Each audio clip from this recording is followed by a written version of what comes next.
In this learning goal, we can recognize situations with constant acceleration. So the first part of the question asks us to draw the motion diagram for each scenario, or dots, with velocity and acceleration vectors. So let's read our situation. A soccer ball starting from rest is passed along the ground. The ball slows while rolling down along the ground and comes to rest again. So we can break this situation up into 4 sections with constant acceleration. The first section is the ball is at rest.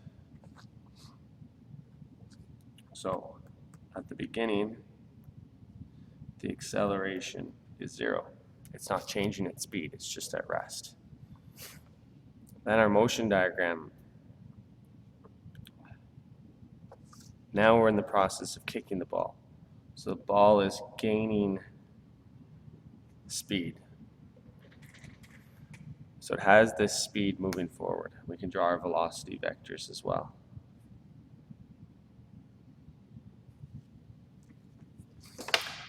So now the ball has left your foot and is rolling along the ground.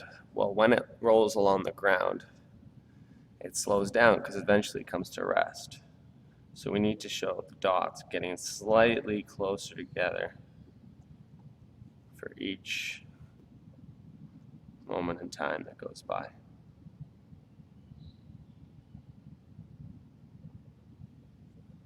So our velocity vector should be getting a little bit shorter with each dot.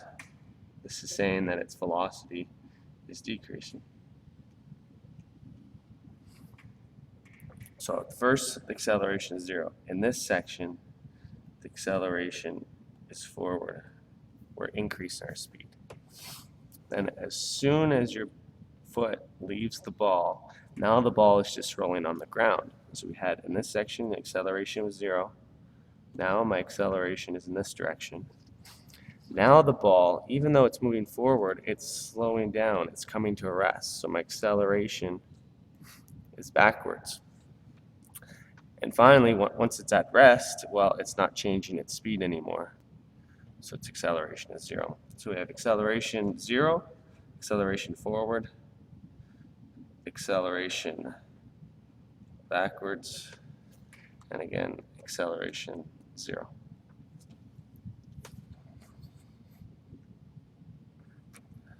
Draw a sketch of the velocity versus time graph and acceleration versus time graph. Okay.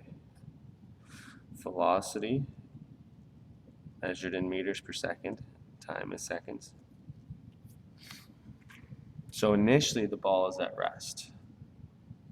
So let's draw that, showing that the velocity starts as 0. Then as you kick the ball, let's look what happens to the velocity. Initially my velocity is 0.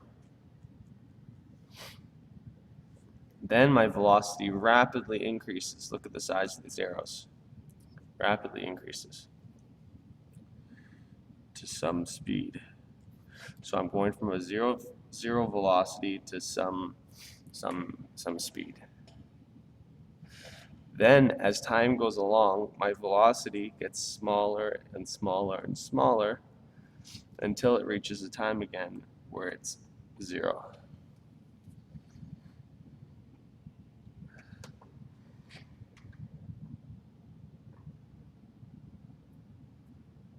Decreasing. As time goes along, my velocity is decreasing. And then once it's at rest, well, it stays at rest. So that would be my velocity graph. My acceleration graph.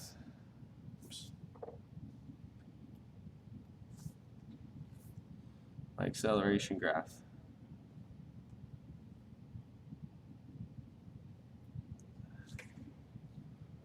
Well, first my acceleration is 0, then it's some positive number, then it's some negative number, and then it's back to 0 again.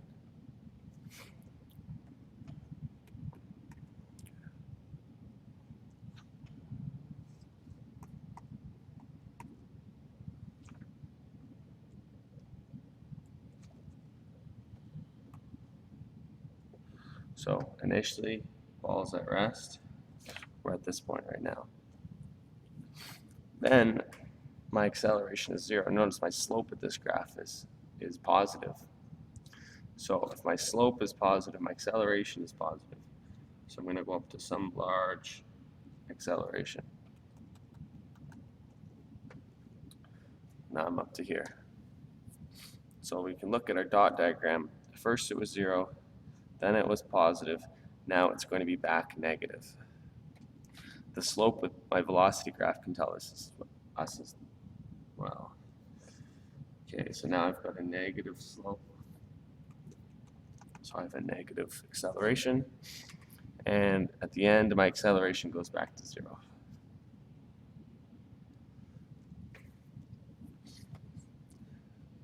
The last part of the question asks you to write a description of the motion for each section and the acceleration. So first the acceleration is 0, a ball starts from rest. Then the ball is kicked.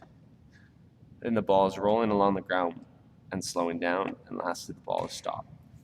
So the key with this is that we have 4 different, in this one scenario, we have 4 different sections of constant acceleration.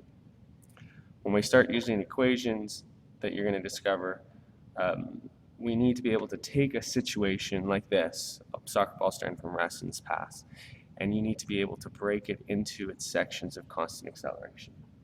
So please try this with the other questions on your worksheet.